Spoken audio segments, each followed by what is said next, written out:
I pulled out my pre-prepared sniper rifle and aimed at the three scumbags facing me. I could have killed them all with one shot, but that would have been too merciful.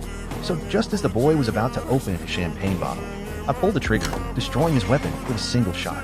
As the bottle shattered, the boy let out a pig-like scream. Then I put on my coat, put the flower pots back in their place, and picked up the spent shell casings. I went downstairs to continue watching my old friends play chess, as if I had never left. Soon after, the ambulance arrived and took the boy away.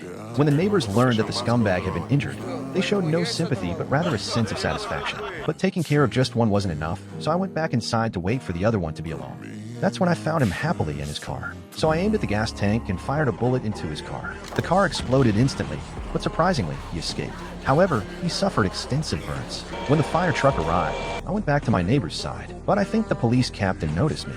Not long after he came to my door, while I was away, he even took the key to my granddaughter's aunt's house. Soon the police arrived at my house with their men, but they couldn't find anything there. But then Aunt arrived at that inopportune moment, and he decided to check her house. The problem was, I hadn't had time to deal with the gun in her house. They took me to Aunt's house, hoping to find some clues, but they didn't find my gun, and I breathed a sigh of relief. To deceive them, I told the officer that I had killed his son, but in reality, I hadn't even had a chance to kill that scumbag. Later, I heard that the officer went back to find his son, but because his son wouldn't open the door, the officer was shot and killed by his son. His son also went insane from fear, but I really can't understand where my gun went.